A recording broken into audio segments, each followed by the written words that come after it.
are live, and hello everyone. Welcome to the Storyteller's Corner, episode 10. Now, this is part 2 to the first story that I read, which was Mowgli's Brothers.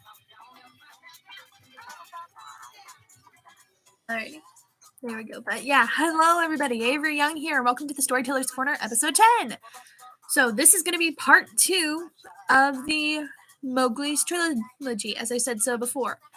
Now, I've talked about snakes before on here quite a bit.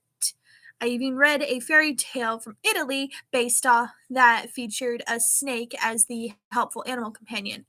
And as I mentioned in that particular episode, snakes have a bit of a reputation in that they are either these benevolent figures, usually associated with fertility and rain and rebirth and the like, and then in other concepts they are considered deceitful, wicked, evil, cunning, trickster, liar-like figures. And also sometimes they're associated with passion and sensuality and other such sexual topics. But hear me out. With that being said, snakes having a mixed reputation depending on who you ask. What comes to mind when I drop the name Kaa? Do you perhaps think of the classic animated Jungle Book with the silly, soft-spoken, sly python voiced by Sterling Holloway, who also voiced Winnie the Pooh, Roquefort the Mouse, and the stork in Dumbo? Do you perhaps think of that sly character who's sneaky and slippery, but overall goofy as a whole? Or perhaps you think of the live-action Jungle Book with this massive python, a female this time, voiced in a sensual way by Scarlett Johansson. Do you perhaps think of that, Kaa?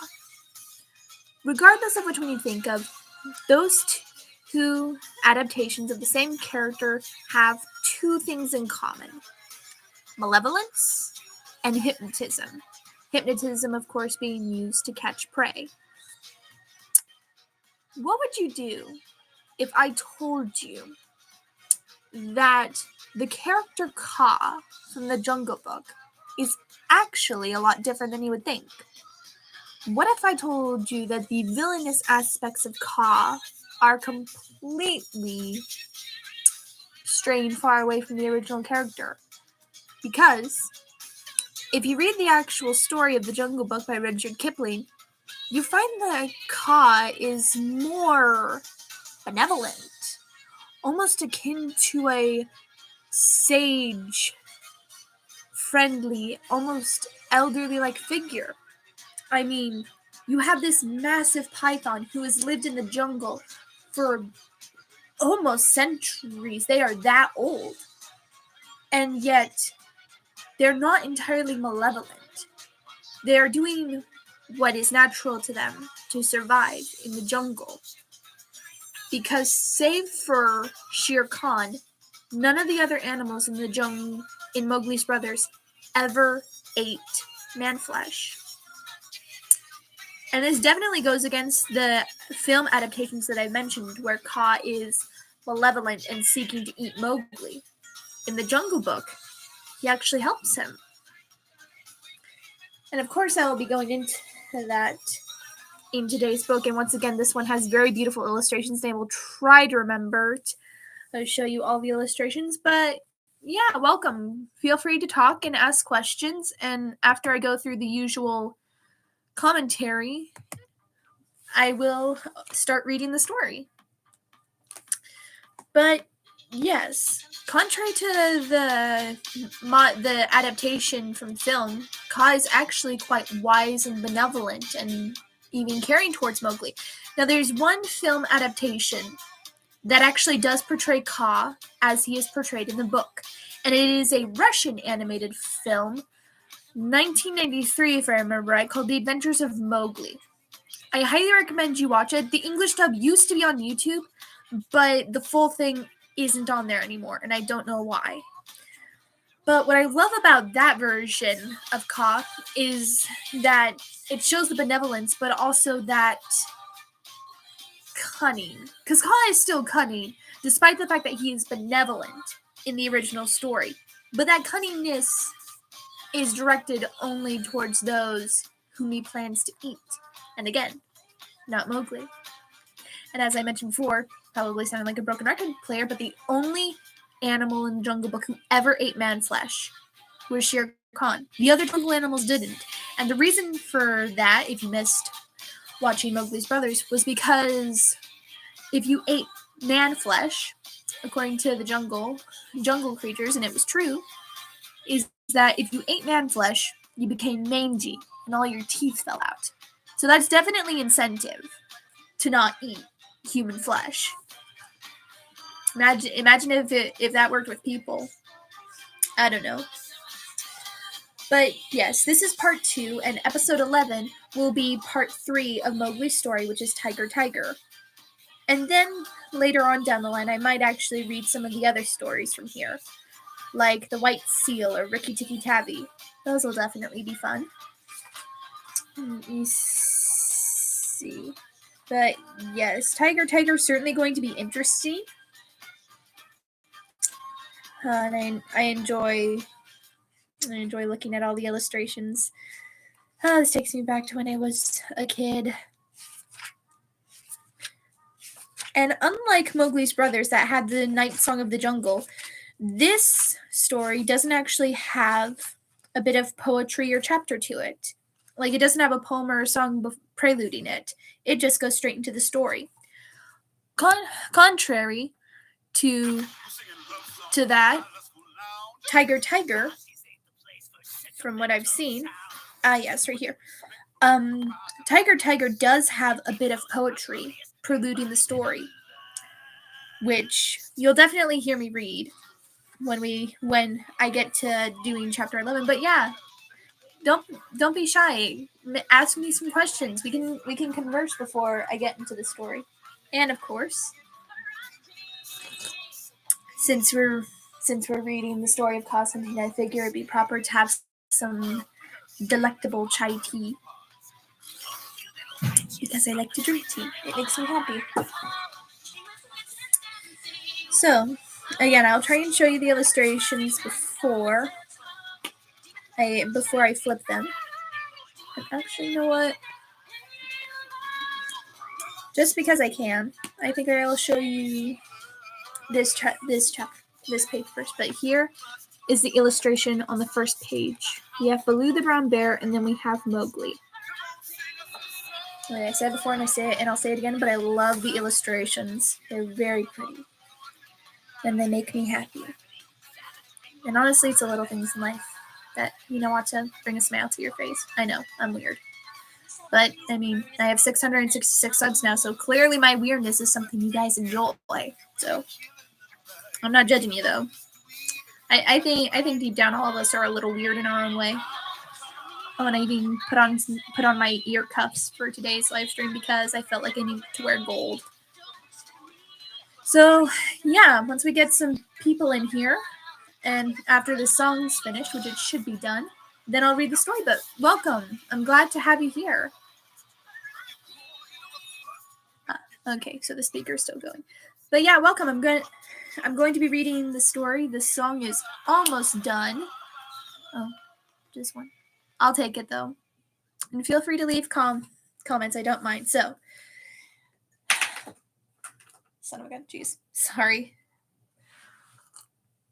But now that the music's over, I will now tell you the story of Ka's hunting. And I apologize in advance for the acting, because I'm going to get very theatrical here. Ka's hunting. The story of Ka and Mowgli happened some time before Mowgli was turned out of the Seoni Wolf pack or avenged himself on Shere Khan the tiger. It was in the days when Baloo was teaching him the law of the jungle. The big, serious old brown bear was delighted to have so quick a pupil, for the young wolf will only learn as much of the law of the jungle as applies to their own pack and tribe, and run away as soon as they can repeat the hunting verse. Feet that make no noise, eyes that can see in the dark, ears that can hear the winds in their lairs, and sharp white teeth. All these things are the mark of our brothers, except Tabaki the jackal and the hyena whom we hate. But Mowgli, as a man's cub, had to learn a great deal more than this. And then I showed you the illustration earlier. Sometimes Bagheera, the Black Panther, would come lounging through the jungle to see how his pet was getting on, and would purr with his head against a tree while Mowgli recited the day's lesson to Baloo. The boy could climb almost as well as he could swim, and swim almost as well as he could run. So Baloo, the teacher of the law, taught him the wood and water laws, how to tell a rotten branch from a sound one, how to speak politely to the wild bees when he came upon a hive of them 50 feet above the ground, what to say to Mang the bat when he disturbed him in the branches at midday, and how to warn the water snakes in the pools before he splashed down among them. None of the jungle people like being disturbed, and are all very ready to fly at an intruder. Then, too, Mowgli was taught the stranger's hunting call, which must be repeated aloud till it is answered. Whenever one of the jungle people hunts outside his own grounds, it means translated, "Give me permission to hunt here because I am hungry." And the answer is, "Hunt then for food, but not for pleasure." All this will show you how much Mowgli had to learn by heart, and he grew very tired of saying the same thing over 100 times. But as Baloo said to Bagheera one day when Mowgli had been cuffed and run off in a temper, "A man cub is a man cub, and he must learn all the law of the jungle." "But think how small he is," said the Black Panther. "Who would have spoiled Mowgli if he had had his own way? How can his little head carry all of your long talk?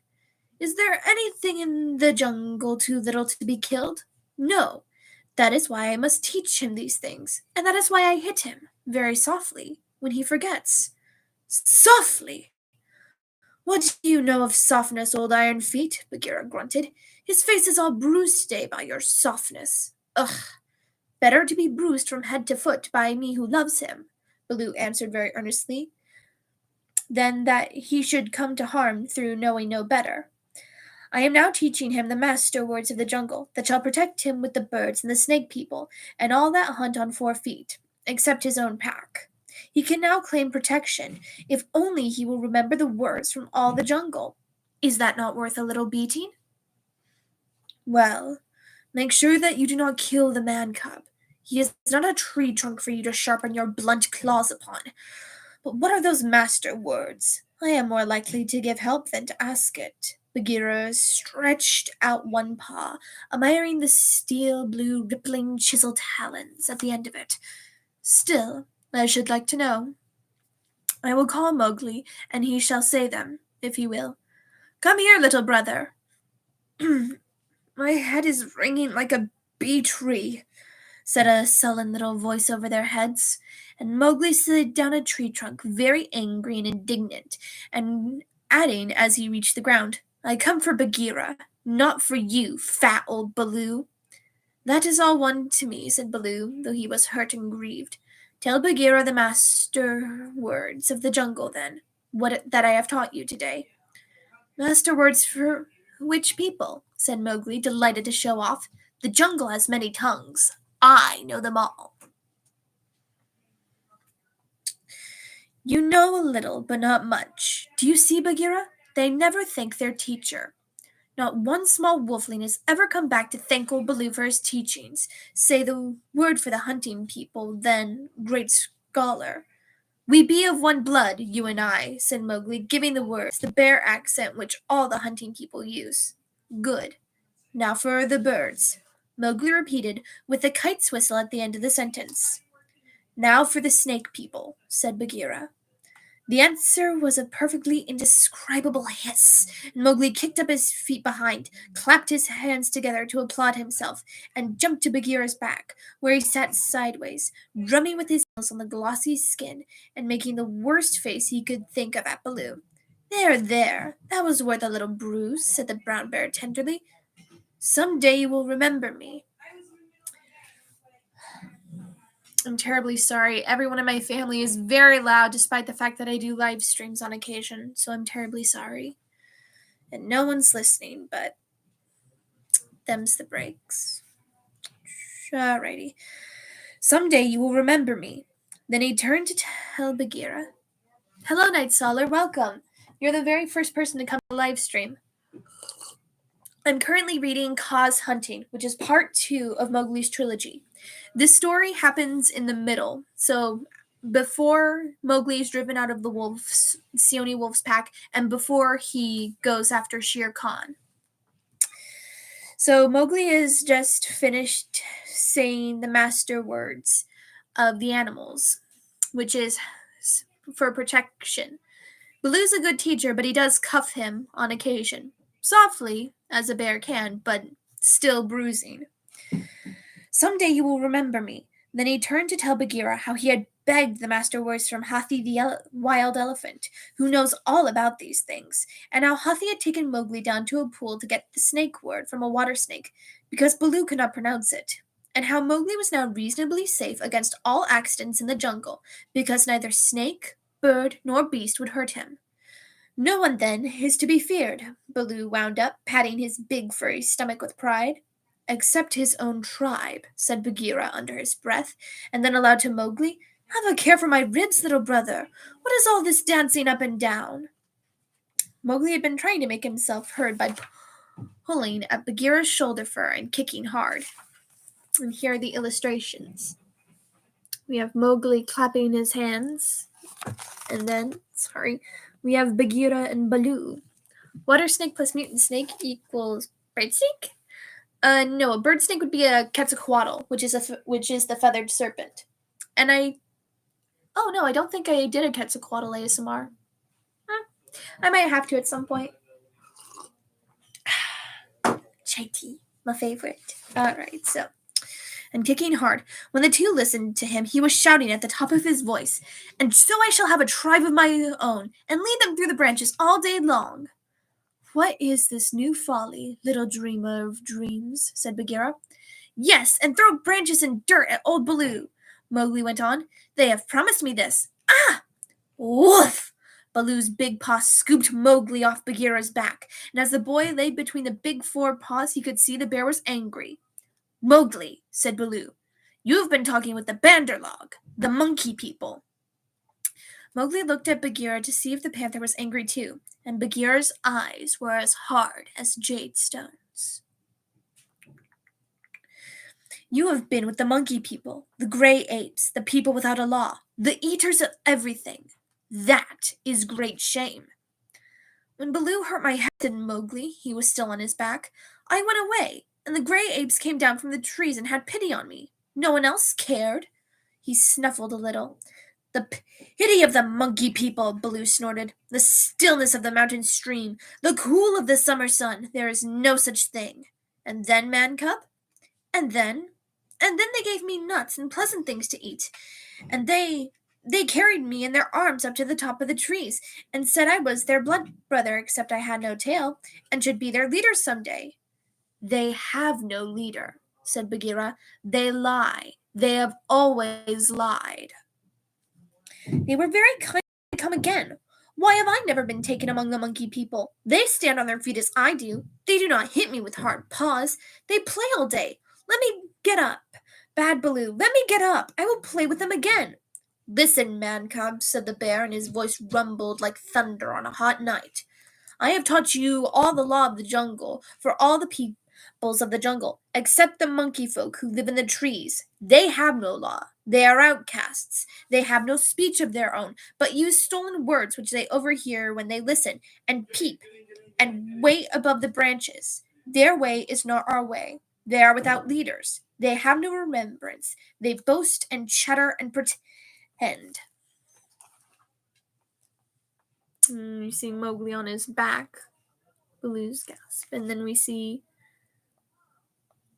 monkey people! Oh my gosh!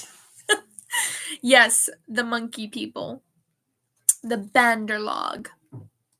They're seen as very goofy in the Disney film. Well, they're not in the book. Also, please keep it down. I'm doing a live stream. My brothers are very loud, so I apologize if you hear them. Oh, I forgot that was connected.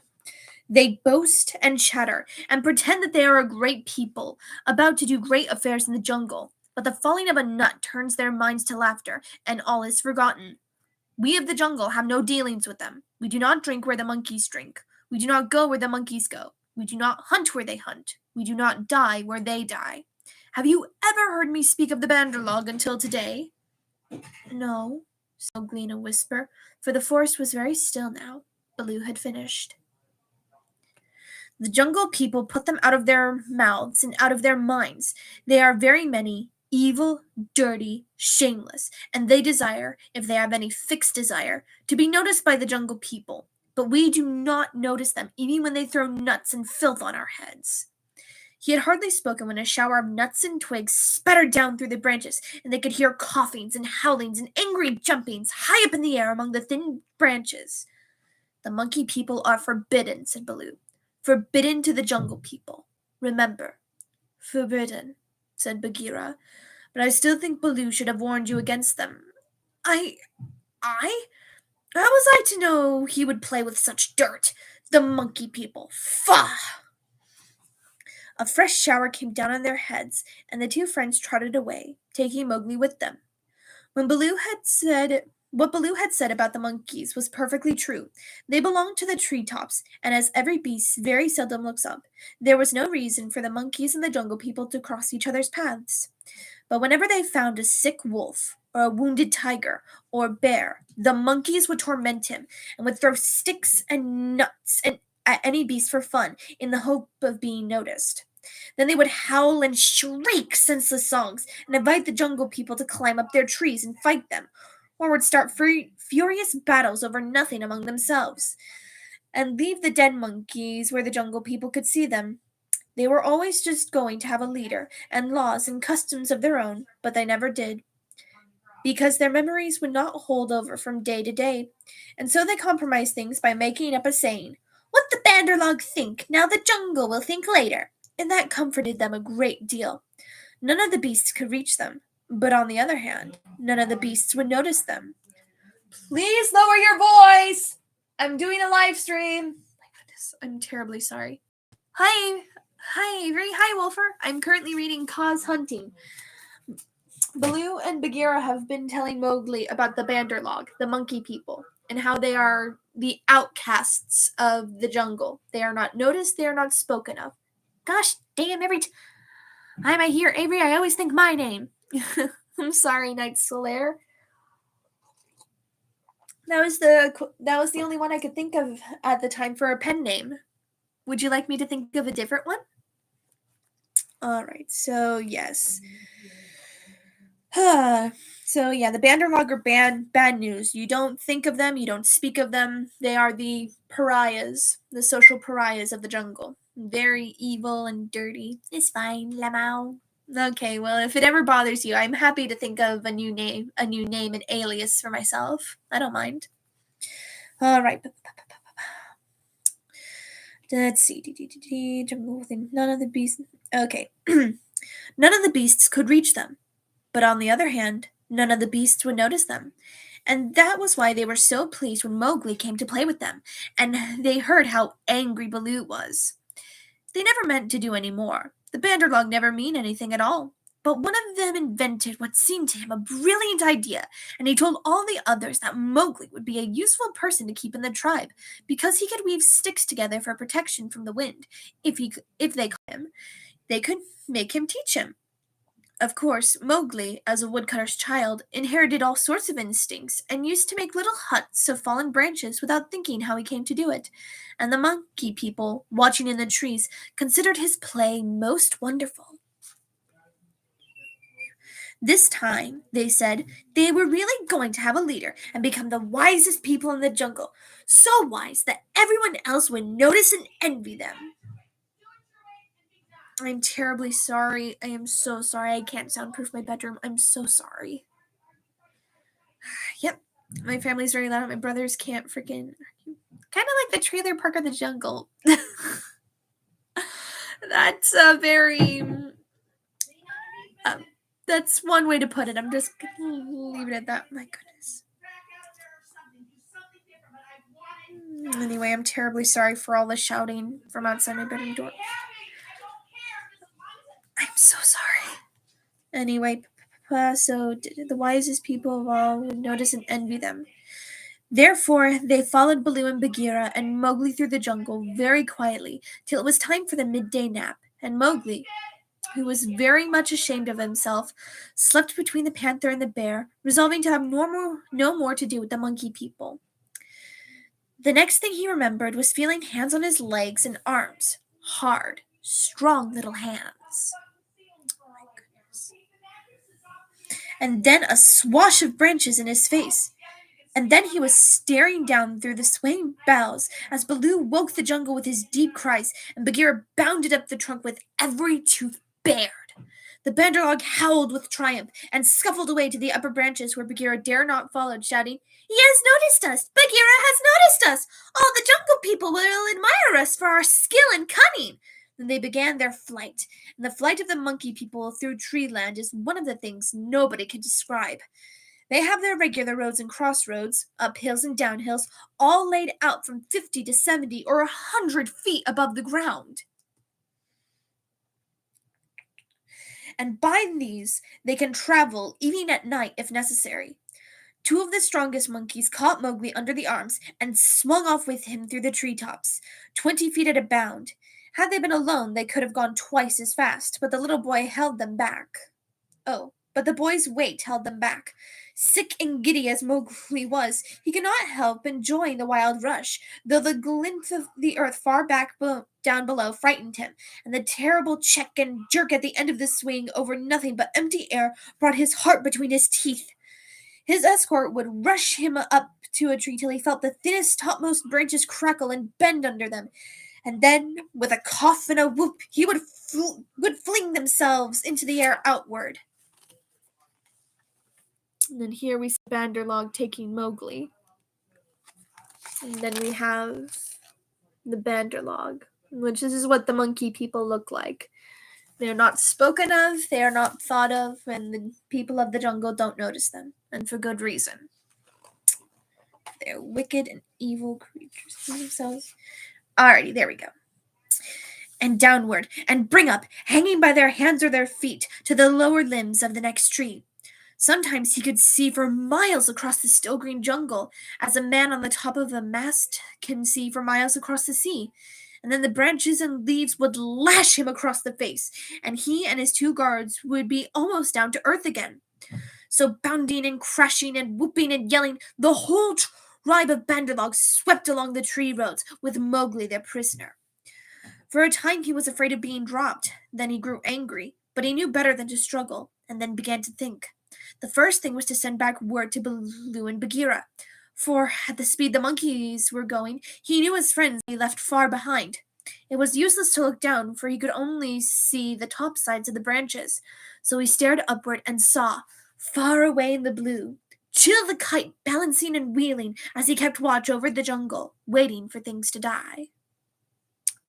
Chil saw the monkeys were carrying something and dropped a few 100 yards to find out whether their load was good to eat. He whistled with surprise when he saw Mowgli being dragged up a tree top and heard him give the kite call for, "We be of one blood, you and I." The waves of the branches closed over the boy, but Chil balanced away to the next tree in time to see the little brown face come up again. "Mark my trail," Mowgli shouted. "Tell Baloo of the Seoni pack and Bagheera of the Council Rock." "In whose name, brother?" Chil had never seen Mowgli before, though of course he had heard of him. "Mowgli the Frog! Man cub they call me! Mark my trail!"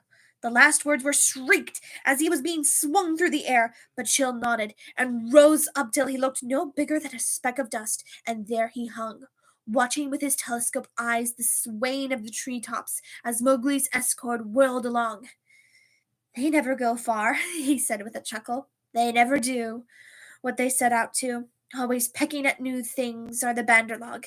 This time, if I have any eyesight, they have pecked down trouble for themselves, for Baloo is no fledgling, and Bagheera can, as I know, kill more than goats." You got 666 subscribers. 666 Yeah, I know. I think it's Jewish mythos or whatever, 666, mark of the devil. To that I say, ha! Joke's on you! That don't work on me. That does not work on me because I am a believer. And so you know what? I don't go consorting with that stuff anyway. Nothing supernatural for me. Alrighty. Can kill more than goats. So yeah, chill the... Yeah, I'm a Christian, lol. Yeah, so it's like, joke's on you, that don't work on me. Anywho. So yeah, chill the kite. For those who don't know, a kite is a, oh yeah, it is from Revelations, the mark of the beast. I forgot. Though still, I'm no beast. If anything, I'm just a bit of a prickly pear. There's something weird. I am a storyteller, that's a fact. I know that much. But yeah, for those who don't know, a kite is a bird sharing the same diet as a vulture. So yeah, lots of carrion and dead, rotting things. Very smelly, unpleasant diet. I wouldn't eat any rotten things. Okay. Can kill more than goats.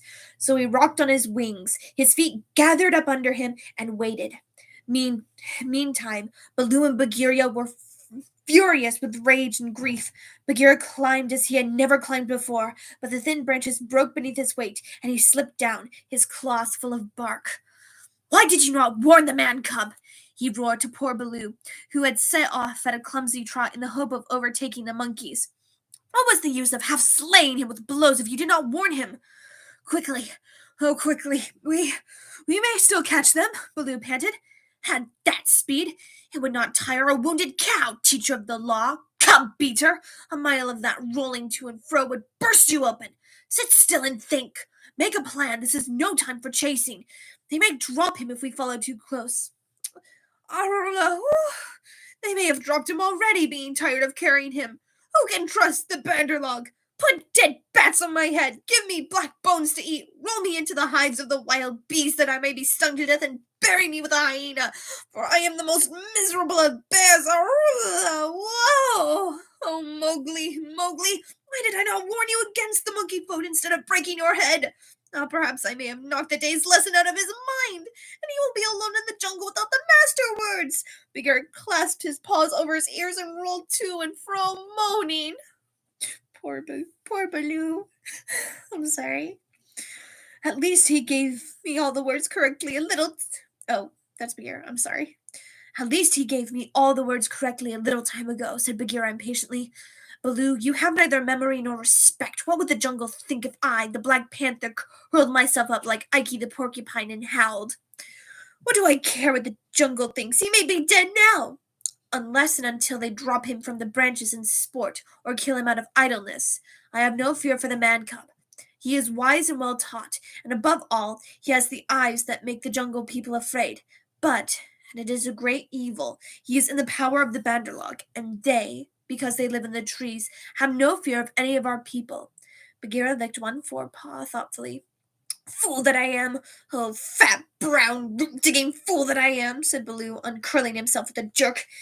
"It is true what Hathi the wild elephant says. To each his own fear, and they, the Banderlog, fear Kaa the rock snake. He can climb as well as they can. He steals young monkeys in the night. The whisper of his name makes their wicked tails cold. Let us go to Kaa. What will he do for us? He is not of our tribe, being footless, and with most evil eyes," said Bagheera. "He is very old and very cunning. Above all, he is always hungry," said Baloo hopefully.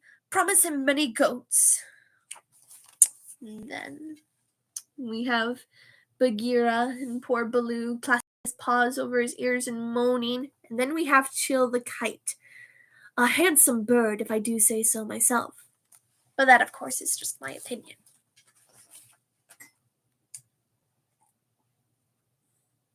But yeah, feel free to make comments about the story as I read. I enjoy reading them. "He sleeps for a full month after he has once eaten. He may be asleep now. And even if he were awake, he may prefer to kill his own goats. Bagheera, who did not know much about Kaa, was naturally suspicious. Then in that case, you and I together, old hunter, might make him see sense. Here Baloo rubbed his faded brown shoulder against the panther, and they went off to look for Kaa the rock python. They found him stretching out on a warm ledge in the afternoon sun, admiring his beautiful new coat. Yes, he has beautiful plumage, yes. Well, now we're talking about Kaa, the rock python. Warm ledge in the afternoon sun, admiring his beautiful new coat. For he had been in retirement for the last 10 days, changing his skin, and now he was very splendid, darting his big blunt-nosed head along the ground and twisting the 30 feet of his body into fantastic knots and curves, licking his lips as he thought of his dinner to come. "He has not eaten," said Baloo with a grunt of relief, as soon as he saw the beautifully mottled brown and yellow jacket. "Be careful, Bagheera. He is always a little blind after he has changed his skin, and is very quick to strike." Kaa was not a poisonous snake. In fact, he rather despised the poisonous snakes as cowards, but lay his strength in his hug, and when he once slapped his huge coils round anybody, there was no more to be said. "Good hunting!" cried Baloo, sitting up on his haunches. Like all snakes of his breed, Kaa was rather deaf, and did not hear the call at first. Then he curled up, ready for any accident, his head lowered. "Good hunting for us all," he answered. "Oho, Baloo, what do you want here?" "Good hunting, Bagheera. One of us at least needs food. Is there any news of game afoot? A doe now, or even a young buck? I am as empty as a dried well." "We are hunting," said Baloo carelessly. He knew that he must not hurry Kaa. He is too big. "Give me permission to come with you," said Kaa. "A blow more or less is nothing to either of you, Bagheera or Baloo, but I have to wait and wait for days in a wood path, and climb half a night on the mere chance of a young ape. Pshaw! The branches are not what they were when I was young. Rotten twigs and dry boughs are they all." "Maybe your weight has something to do with the matter," said Baloo. "Brown and yellow mullet, so he has a camo coloration?" "Well, I'll show you, because they have an illustration of Kaa on both sides of the page, so I'll show you pretty soon." "I am a fair length," said Kaa with little pride. "But for all that, it is the fault of this new-grown timber. I came very near to falling on my last hunt, very near indeed, and the noise of my slipping, but for my tail was not tight wrapped round the tree, waked the Bandarlog, and they called me the most evil of names. Footless yellow earthworm," said Bagheera under his whiskers, as though he were trying to remember something. "Have they ever called me that?" said Kaa. "Something of that kind. It was that they shouted to us last moon, but we never noticed them. They will say anything, even that you have lost all your teeth and dare not face anything bigger than a kid, because they are indeed shameless, these Bandarlog, because you are afraid of the he-goat's horns," Bagheera went on sweetly. "Now a snake, especially an old wary python like Kaa, very seldom shows that he is angry, but Baloo and Bagheera could see the big swallowing muscles on either side of Kaa's throat ripple and budge. "The Bandarlog have shifted their grounds," he said quietly. "When I came up into the sun today, I heard them whooping among the tree-tops." It is the Bandarlog that we follow now," said Baloo, but the words stuck in his throat, for that was the first time in his memory that one of the jungle people had owned to being interested in the doings of the monkeys. Beyond doubt that it is no small thing that takes two such hunters, leaders in their own jungle, I am certain. On the trail of the Banderlog, Kaa replied courteously as he swelled with curiosity.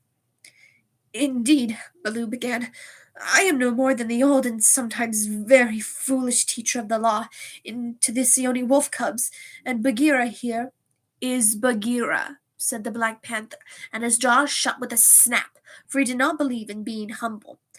The trouble is this, Kaa. Those nut stealers and pickers of palm leaves have stolen away our man cub, to whom you have perhaps heard. I have heard some news from Iki. His quills make him presumptuous, of a man thing that was entered into a wolf pack, but I do not believe it. Iki is full of stories half heard and badly told.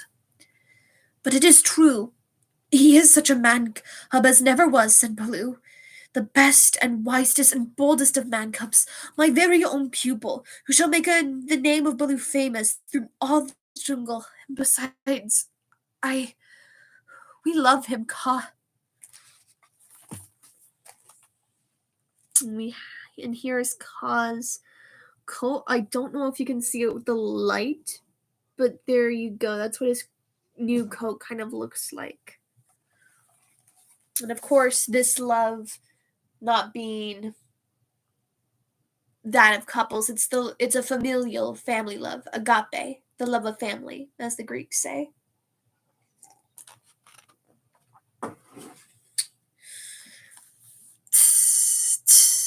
Said Kaa, shaking his head to and fro. I have also known what love is.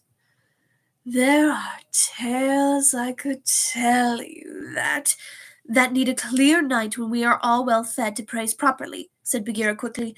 Our man cub is in the hands of the Banderlog now, and we know that all of the jungle people and we know that of all the jungle people, they fear Kaa alone. They fear me alone.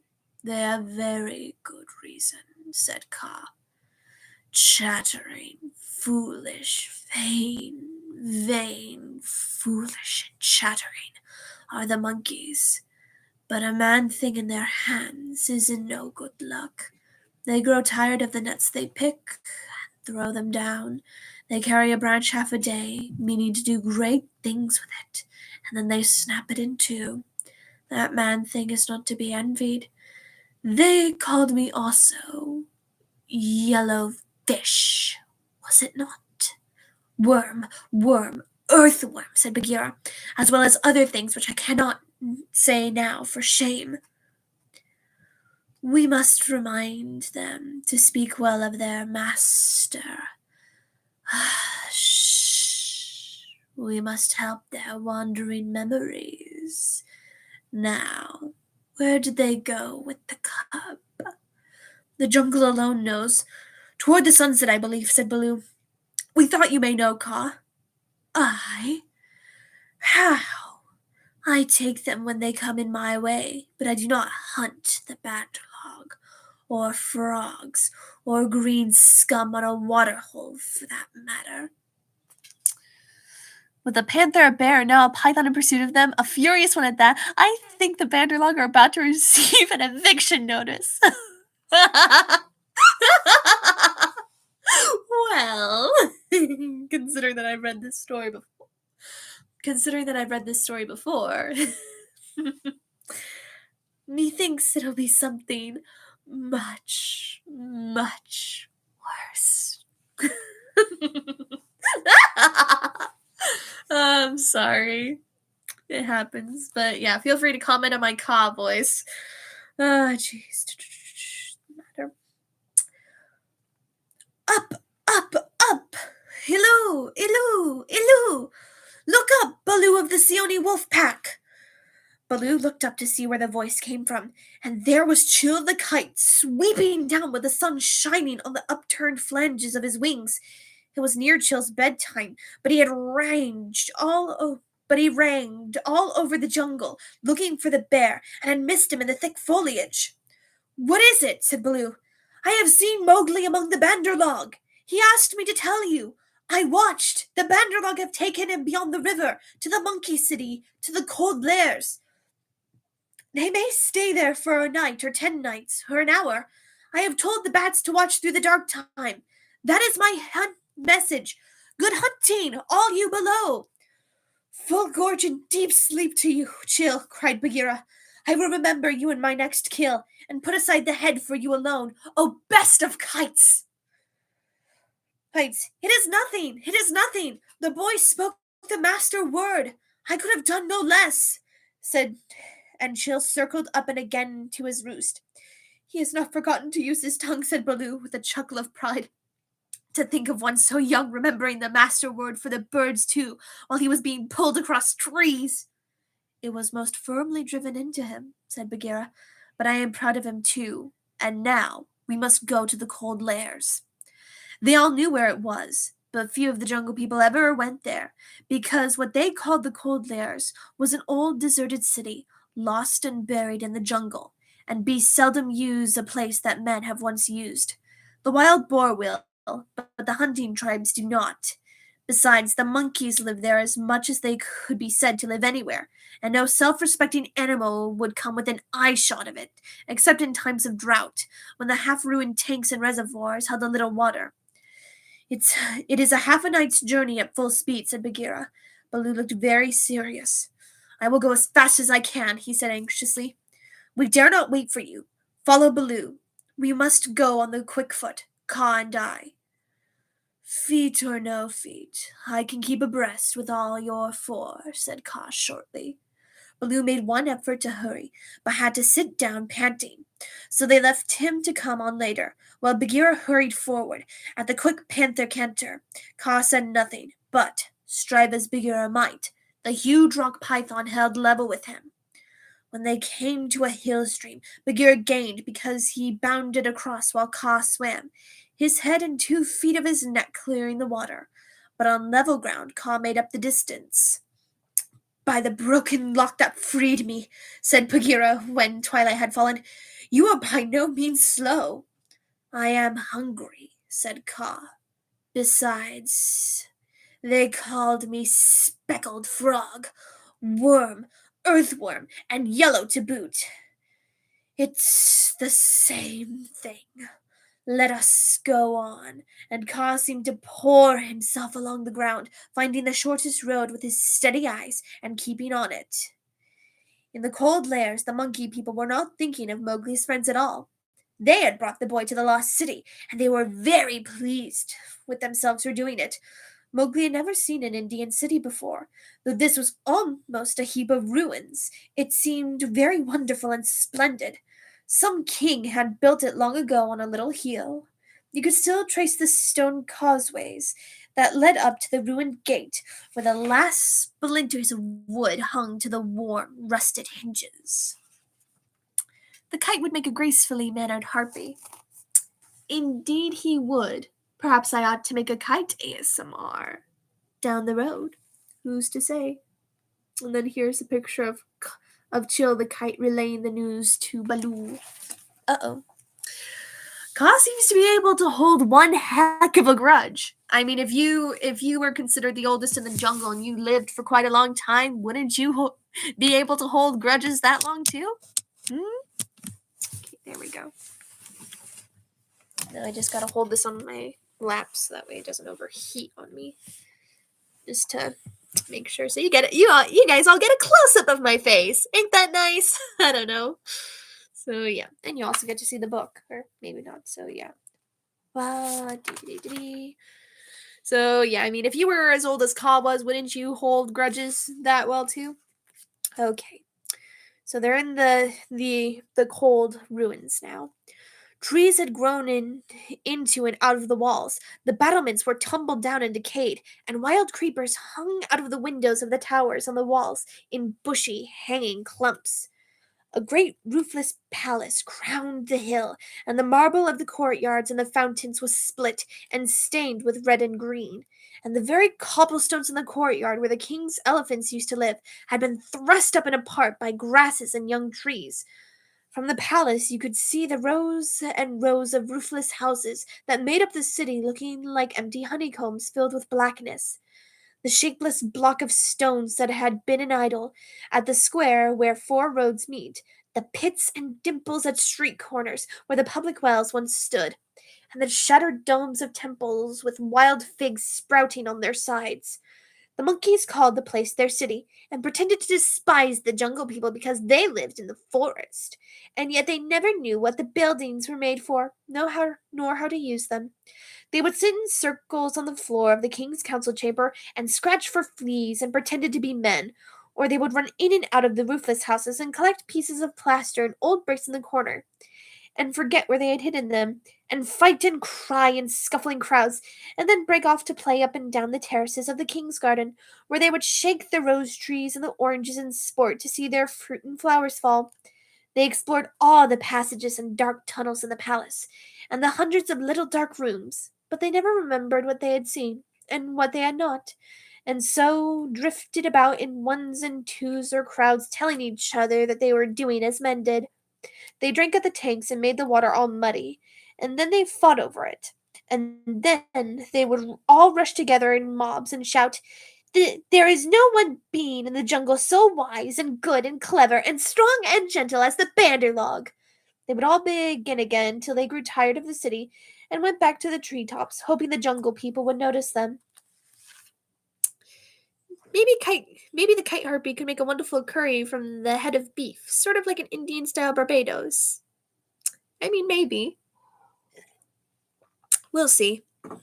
I know I currently have one ASMR that's going to be in the pipeworks pretty soon, but hey, might do another harpy if I'm so inclined. But yeah, I'm curious. I'm surprised nobody has commented on my caw voice. But is what it is. All right. Banderlog people would notice them. Okay. Mowgli, who had not been trained under the law of the Mowgli, who had been trained under the law of the jungle, did not like or understand this kind of life. The monkeys dragged him into the Cold Lairs late in the afternoon, and instead of going to sleep, as Mowgli would have done after a long journey, they joined hands and danced about and sang their foolish songs.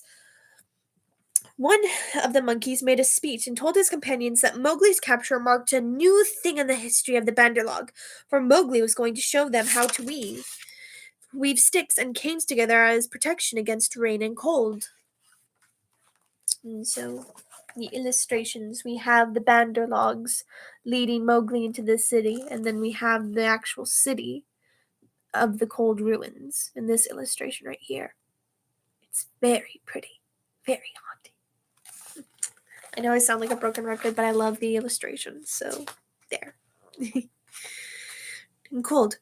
Mowgli picked up some creepers and began to work them in and out, and the monkeys tried to imitate, but in a very few minutes they lost interest and began to pull their friends' tails, or jump up and down on all fours coughing. I wish to eat, said Mowgli. I am a stranger in this part of the jungle. Bring me food, or give me permission to hunt here. 20 or 30 monkeys bounded away to bring him nuts and wild pawpaws, but they fell to fighting on the road, and it was too much trouble to go back with what was left of the fruit.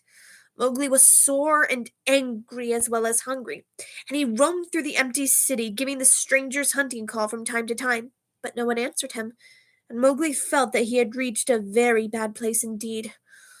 All that Baloo had said about the Banderlog is true, he thought to himself. They have no law, no hunting call, and no leaders. Nothing but foolish words and little picking, thievish hands. So if I am starved or killed here, it will be all my own fault. But I must try to return to my own jungle.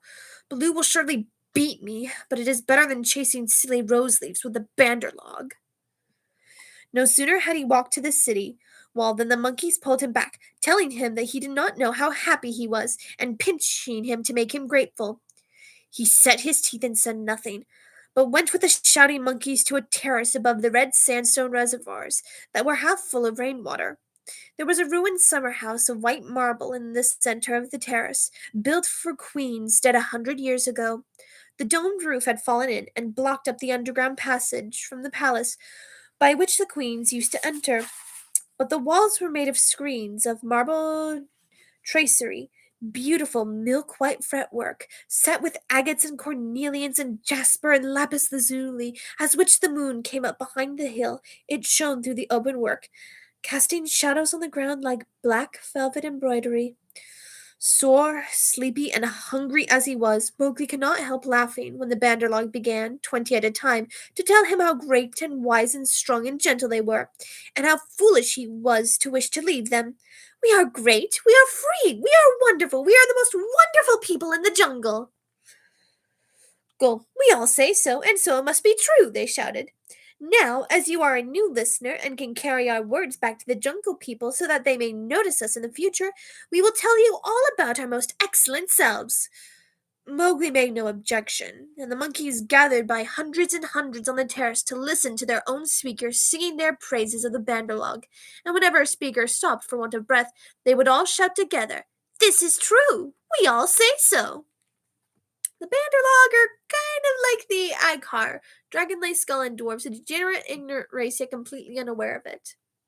I do not know of that race, but I will certainly take your word for it. I mean, I don't know. The behavior these Bannerlog have seem kind of reflective of some of the people in today's day and age, but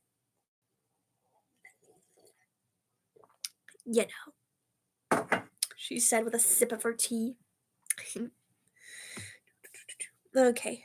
Mowgli nodded and blinked and said yes when they asked him a question, and his head spun with the noise.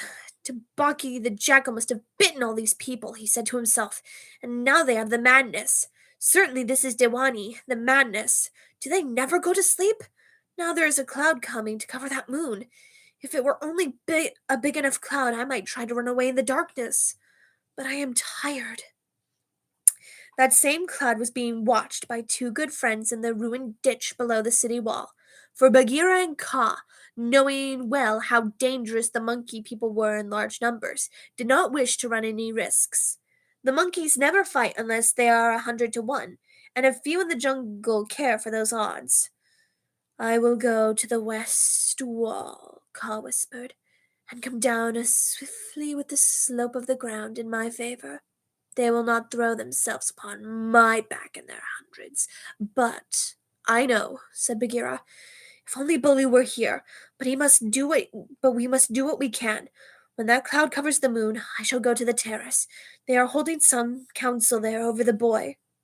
Good hunting, said Kaa grimly, and he glided away to the west wall, which was the least ruined of any. The big snake was delayed for a while before he could find a way under the stones. The cloud hid the moon, and as Mowgli wondered what would come next, he heard the panther's light feet on the terrace. The black panther had raced up the slope, almost without a sound, and was striking. He knew better than to waste time in biting, right and left among monkeys, who were seated round Mowgli in circles, 50 and 60 deep. There was a howl of fright and rage, and then as Bagheera tripped on the rolling, kicking bodies beneath them, a monkey shouted, "There is only one here! Kill him! Kill!" A scuffling mass of monkeys, biting and scratching and tearing and pulling, closed over Bagheera. Another 5 or 6 laid hold of Mowgli and dragged him up to the wall of the summer house and pushed him through the hole of the broken dome. A man boy trained would have been badly bruised, for the fall was a good 15 feet. But Mowgli fell as Baloo taught him to fall, and landed on his feet. "Stay there!" shouted the monkeys, "till we have killed your friends, and later we will play with you, if the poison people leave you alive." And so we have the Bandar log with Mowgli. Then we have Mowgli exploring the old palace. Illustrations. Give me some, I don't know, a few points. At least I'm remembering to show you the illustrations. So yeah, Banderlog. Very, very stupid. We will play with you later, if the poison people leave you alive. "We be of one blood, you and I," said Mowgli, quickly giving the snake's call. He could hear rustling and hissing in the rubbish all around him, and gave the call a second time to make sure. "Even so, down Hood's Sol," said a half-dozen low voices. Every ruin in India becomes sooner or later a dwelling place of snakes, and the old summer house was alive with cobras. Stand still, little brother, for your feet may do us harm. Mowgli stood as quietly as he could, peering through the open work and listening to the furious din of the fight round the Black Panther, the yells and chatterings and scufflings, and Bagheera's deep, hoarse cough as he backed and bucked and twisted and plunged under the heaps of his enemies. For the first time since he was born, Bagheera was fighting for his life. Okay. Baloo must be at hand. Bagheera would not have come alone, Mowgli thought. And then he called aloud, "To the tank, Bagheera! Roll to the water tank! Roll and plunge! Get to the water!" Bagheera heard, and the cry that told him Mowgli was safe gave him new courage. He worked his way desperately, inch by inch, straight for the reservoirs, hitting in silence. Then from the ruined wall nearest the jungle rose up the rumbling war shout of Baloo. The old bear had done his best, but he could not get there sooner. "Bagheera!" he shouted. "I am here! I climb! I haste! Aurra! The stones slip under my feet! Wait my coming, O most infamous Banderlog!" He panted up the terrace, only to disappear to the head in a wave of monkeys, but he threw himself squarely on his haunches and spread out his forepaws, hugged as many as he could hold, and then began to hit with a regular bat, bat, bat, like the flipping strokes of a paddle wheel. A crash and a splash told Mowgli that Bagheera had fought his way to the tank, where most of the monkeys could not follow. The panther lay gasping for breath, his head just out of water, while the monkeys stood three deep on the red steps, dancing up and down with rage, ready to spring upon him from all sides if he came out to help Baloo. It was then that Bagheera lifted up his dripping chin, and in despair gave the snake's call for protection. "We be of one blood, you and I!" For he believed that Kaa had turned tail at the last minute. Even Baloo, half smothered under the monkeys on the edge of the terrace, could not help chuckling as he heard the Black Panther asking for help. "Your cobra voice is quite soothing." Well, thank you. I tried to imitate it from the English dub of the Russian cartoon. Same with the Kaa voice, but we see Bagheera with the Banderlog, and then we see Baloo and Bagheera fighting amongst the Banderlog. And I'm certainly working on the Kaa voice, but let's see. Okay.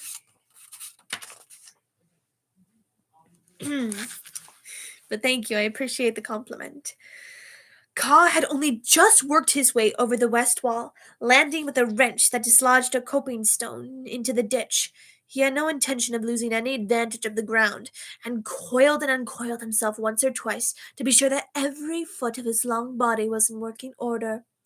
Meanwhile, the fight with Baloo went on, and the monkeys yelled in the tank around Bagheera, and Mang the Bat, flying to and fro, carried the news of the great battle over the jungle, till even Hathi, the wild elephant, trumpeted. And far away, scattered bands of the monkey folk woke and came leaping along the tree roads to help their comrades in the Cold Lairs. And the noise of the fight roused all the day birds for miles around. Then Kaa came straight, quickly, and anxious to kill. The fighting strength of a python is in the driving blow of his head, backed by all the strength and weight of his body. If you can imagine a lance or a battering ram or a hammer weighing nearly half a ton driven by a cool, quiet mind living in the handle of it, you can roughly imagine what Kaa was like when he fought. A python 4 or 5 feet long can knock a man down if he hits him fairly in the chest, and Kaa was 30 feet long, as you know. His first stroke, delivered into the heart of the crowd round Baloo, was sent home with a shut mouth in silence. There was no need for a second. The monkeys scattered with cries of, "Kaa! It is Kaa! Run, run, run!" Generations of monkeys had been scared into good behavior by the stories their elders told them of Kaa, the night thief who could slip along the branches as quietly as moss grows and steal away the strongest monkey that ever lived. Of old Kaa, who could make himself look like a dead branch or a rotten stump. That the wisest were deceived till the branch caught them. Kaa was everything that the monkeys feared in the jungle, for none of them knew the limits of his power, none of them could look at him in the face, and none of them had ever come out alive of his hug. And so they ran, stammering with terror, to the walls and roofs of the houses, and Baloo drew a deep breath of relief. His fur was much thicker than Bagheera's, but he had suffered sorely in the fight.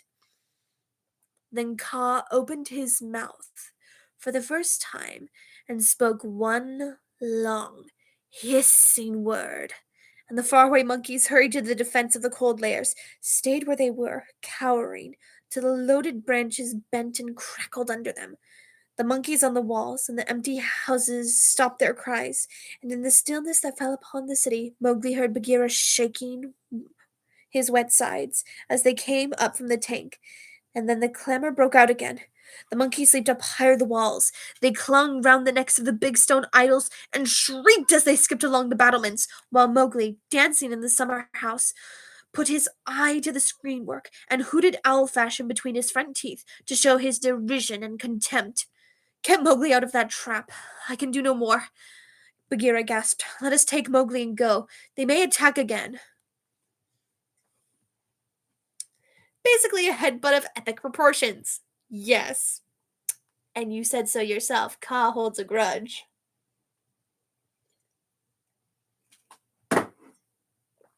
So we got a very pissed off python with a grudge.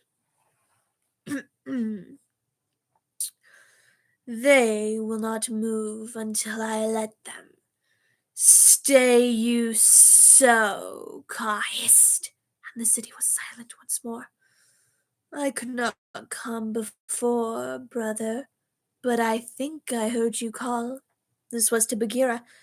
I may have cried out in the battle, Bagheera answered. Baloo, are you hurt?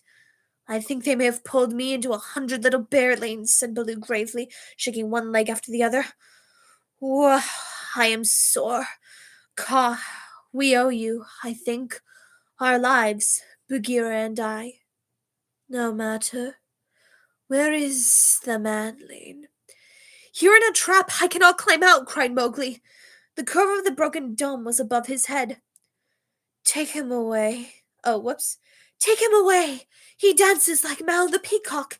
He will crush our young. Said the cobras inside. Ha! Said Kaa with a chuckle. He has friends everywhere, this manling. Stand back, manling, and take cover. O poison people, I am going to break down the wall. Kaa looked carefully until he found a discolored crack in the marble tracery, showing a weak spot. Made 2 or 3 light taps with his head to get the distance, and then, lifting up 6 feet of his body clear of the ground, sent home half a dozen full-power smashing blows nose first. The screenwork broke and fell away in a cloud of dust and rubbish, and Mowgli leaped through the opening and flung himself between Baloo and Bagheera, an arm around each big neck. Are you hurt? Said Baloo, hugging him softly. I am sore and hungry and not a little bruised.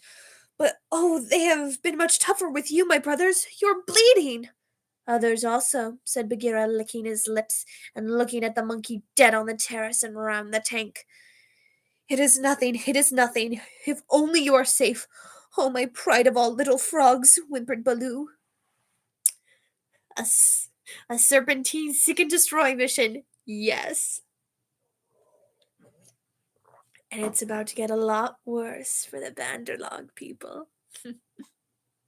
You'll soon see.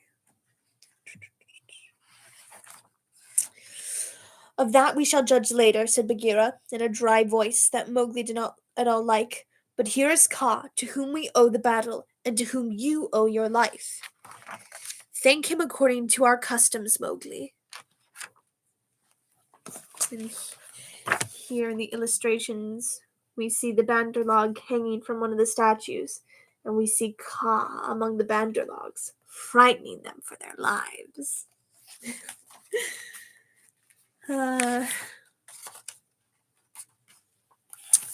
Mowgli turned and saw the great python's head swaying a foot above his own. So this is the manling, said Kaa. Very soft is his skin, and he is not so unlike the Banderlog. Have a care, manling. that I do not mistake you for a monkey some evening when I have newly changed my coat." "We be of one blood, you and I," Mowgli answered. "I take my life from you tonight. My kill shall be your kill if ever you are hungry, O Kaa." "All thanks, little brother," said Kaa, though his eyes twinkled. "And what may so bold a hunter kill, I ask, that I may follow when next he goes abroad?" "I kill nothing. I am too little. But I drive goats towards such as can use them. When you are empty, come to me, and see if I speak the truth. I have some skill in these." He held out his hands. "And if you are ever in a trap, I may pay the debt which I owe you to Bagheera and to Baloo here. Good hunting to you all, my masters." "Well said," growled Baloo. For Mowgli had returned thanks very prettily. The python dropped his head lightly for a minute on Mowgli's shoulder. "A brave heart and a courteous tongue," said he. "They shall carry you far through the jungle, manling. But now go quickly with your friends. Go and sleep, for the moon sets, and I do not think you should see what follows."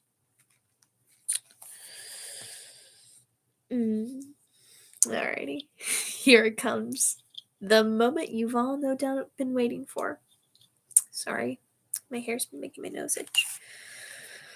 The moon was sinking behind the hills, and the lines of trembling monkeys huddled together on the walls and battlements looked like ragged, shaky fringes of things. Baloo went down to the tank for a drink, and Bagheera began to put his fur in order. As Kaa glided out of the center of the terrace and brought his jaws together with a ringing snap that drew all the monkeys' eyes upon him. "The moon sets," he said. "Is there yet light to see?" From the walls came a moan like wind in the treetops. "We see you, O Kaa." "Good. Now begins the dance of the hunger of Kaa. Sit still and watch." He turned twice or three times in a circle, weaving his head from right to left. Then he began making loops and figures of 8 with his body, and soft, oozy triangles that melted into squares and 5-sided figures, and coiled mounds, never resting, never hurrying, and never stopping his low, humming song. It grew darker and darker, till at last the dragging, shifting coils disappeared. But they could hear the rustle of the scales. Baloo and Bagheera stood still as stone, growling in their throats, their neck hair bristling, and Mowgli watched and wondered. "Bandar-log," said the voice of Kaa at last. "Can you move a foot or hand without my order?" That just fell. "Speak. Without your order, we cannot move foot or hand, O Kaa." I guess my Kaa voice made the thing fall. Whatever. "Good. Come all one pace, closer to me." The lines of monkeys swayed forward helplessly, and Baloo and Bagheera took one step forward with them. "Closer," hissed Kaa, and they all moved again. Mowgli laid his hands on Baloo and Bagheera to get them away, and the two great beasts started, as though they had been woken from a dream. "Keep your hand on my shoulder," whispered Bagheera. "Keep it there, or I must go back to Kaa. It is only old Kaa making circles in the dust," said Mowgli. "Let us go." And the three slipped off through a gap in the walls to the jungle. "Whew," said Baloo, when he stood under the still trees again. "Never again will I make an ally of Kaa." And he shook himself all over. "He knows more than we," said Bagheera, trembling. "In a little time, had I stayed, I should have walked right down his throat." "Many will walk by the road before the moon rises again," said Baloo. He will have good hunting, after his own fashion. But what was the meaning of it all, said Mowgli, who did not know anything of a python's powers of fascination. I saw no more than a big snake making foolish circles till the dark came, and his nose was all sore. Ho ho! Mowgli, said Bagheera angrily. His nose was sore because of you, as my ears and sides and paws and Baloo's neck and shoulders are bitten on your account. Neither Baloo nor Bagheera will be able to hunt with pleasure for many days. It is nothing, said Baloo. We have the man cub again. True, but he has cost us heavily in time, which might have been spent in good hunting, in wounds in hair. I am half plucked along my back. And last of all, in honor. For remember, Mowgli, I, who am the Black Panther, was forced to make a call upon Kaa for protection, and Baloo and I were both made stupid as little birds by the hunger dance. All this, man cub, came of your playing with the Bandar log. True, it is true, said Mowgli sorrowfully. I am an evil man cub, and my stomach is sad in me. A most graceful dance macabre, hypnotic in its horror. Exactly. It's wonderful, and if you think it's cool by how it's described in the book, I highly recommend you find the Russian film and watch it. There's even a song to it that's very hypnotic called "See Me Dance." I'm like, I love this song. It's wonderful. I have no doubt that Kaa ate well tonight. Oh, of course he did. The bad dog took care of him. He is their master, after all. Mm. Anyway, but here we have Kaa and Bagheera leaving with Mowgli. And we have Mowgli thanking Kaa for helping save his life.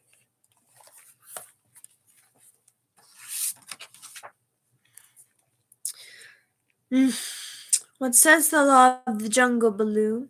Baloo did not wish to bring Mowgli into any more trouble, but he could not tamper with the law, so he mumbled, Being sorry never stops punishment. But remember, Bagheera, he is very little. I will remember, but he has done mischief, and blows must be dealt now. Mowgli, have you anything to say? Nothing. I did wrong. Baloo and you were wounded. I deserve to be punished.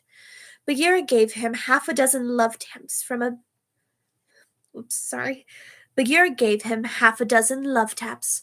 From a panther's point of view, they would hardly have waked one of his own cubs, but for a 7-year-old boy, they amounted to as severe a beating as you could wish to avoid.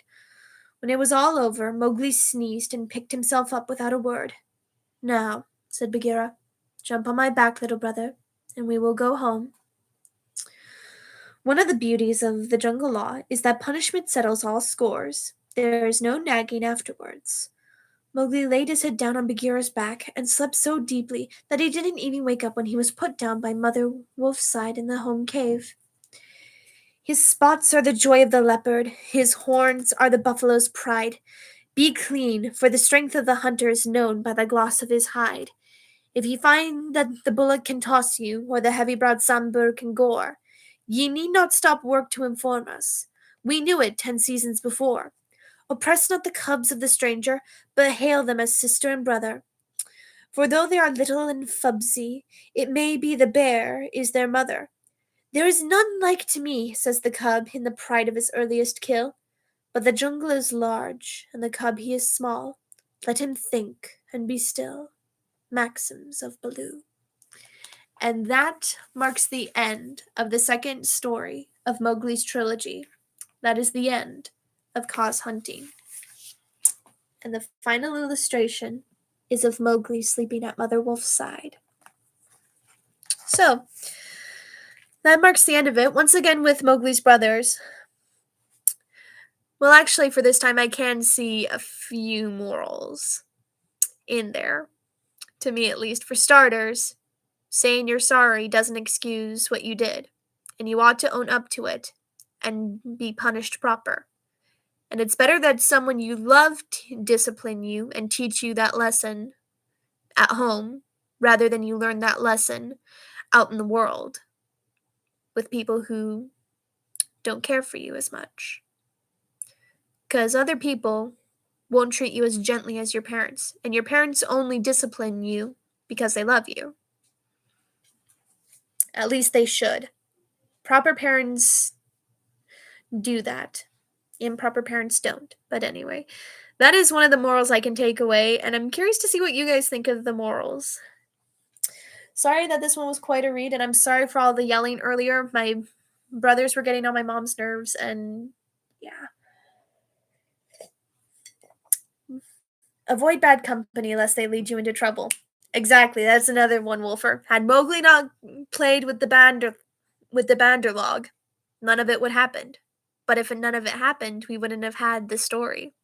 And we wouldn't have gotten to see Kaa in all his fascinating wisdom and prowess. But yeah, thank you guys so much for tuning in.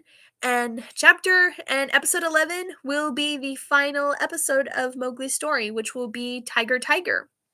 So yeah, I hope you guys are excited for that. More ASMRs are coming, and I certainly have plenty of more stories to tell.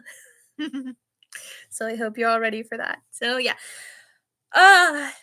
Thank you so much for everybody who tuned in, and thank you, Wolfer, for tuning in. And yeah, thank you so much. I hope you guys enjoyed the video, and I will see you guys in the next one.